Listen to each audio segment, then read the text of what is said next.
The Influence. The Psychology of Persuasion was written by Robert B.Cialdini. He is a psychology professor who spent many years studying how and why people say yes.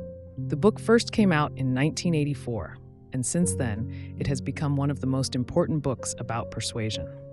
Cialdini didn't just study people in labs. He went out into the real world and observed how salespeople, advertisers, and others influence people's decisions.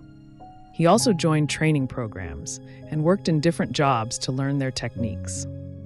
His goal was to understand the psychology behind persuasion and explain it in a way that everyday people could use to protect themselves or become more skilled at influencing others. In the book, Cialdini explains 6 main principles that affect how we make decisions.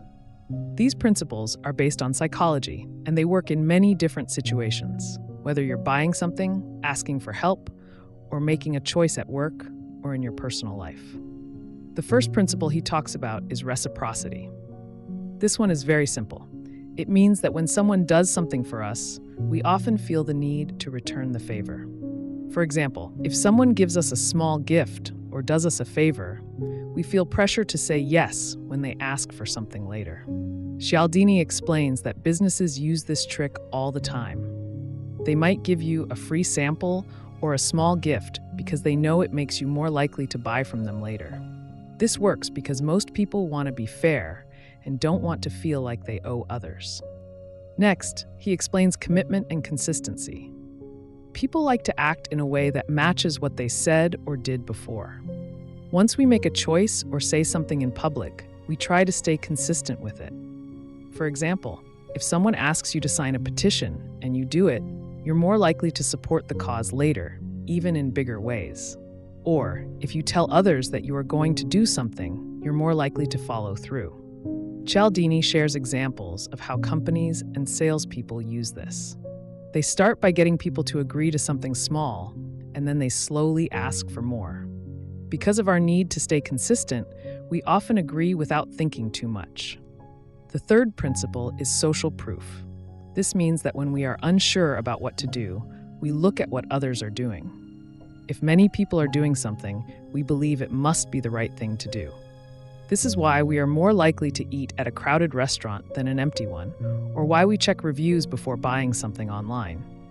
Cialdini shows that social proof works best when we are in a new or unclear situation. It also works better when the people we copy are similar to us. This principle is very powerful, especially in groups or in situations where we don't have a lot of information. Then comes liking. We are more likely to be influenced by people we like. This can be because they are friendly, attractive, similar to us, or give us compliments. In the book, Cialdini gives examples from sales and politics to show how this works. For example, people are more likely to buy something from a salesperson they find attractive or someone they feel connected to. Even small things like sharing a name or hometown can make a difference. Cialdini warns us to be aware of how much our decisions are affected by how much we like the person giving us the message, not just the message itself. Another strong principle is authority. People tend to follow figures who seem like experts or are in a position of power. This can be someone in a uniform, someone with a title like doctor, or someone who speaks with confidence. Cialdini shares examples from both experiments and real life.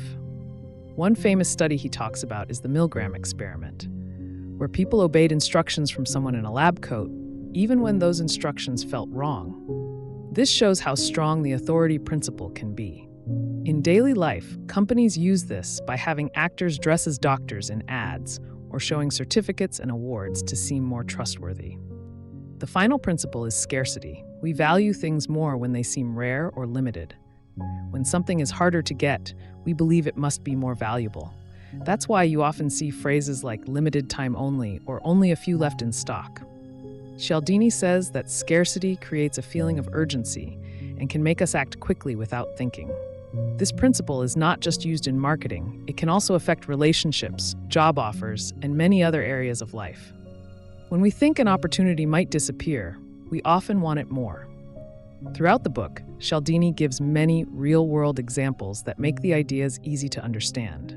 He also shows how these principles are used in business, advertising, politics, and everyday situations.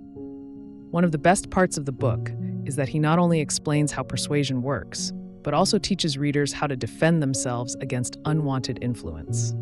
For example, once you understand that someone is trying to use the principle of reciprocity on you, you can stop and ask yourself if you actually want what they're offering, or if you just feel pressure to say yes.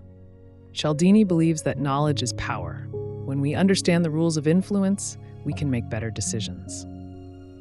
One important thing to remember is that Cialdini doesn't say these principles are good or bad. They are just natural parts of how we think and act. They can be used to help or to manipulate. For example, a charity might use the principle of social proof to show that many people donate, which encourages others to join in.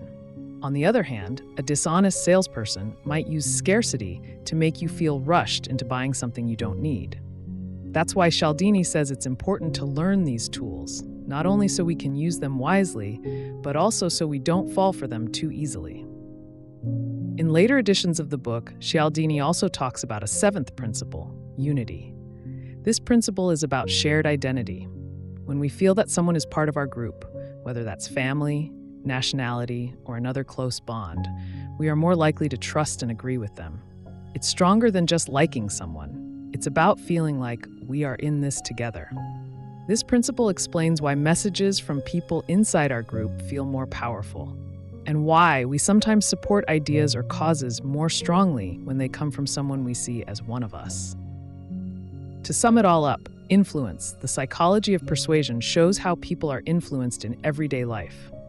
Robert Cialdini explains 6 key principles: reciprocity, commitment and consistency, social proof, liking, authority, and scarcity that shape our decisions. In later versions, he adds unity as a 7th principle.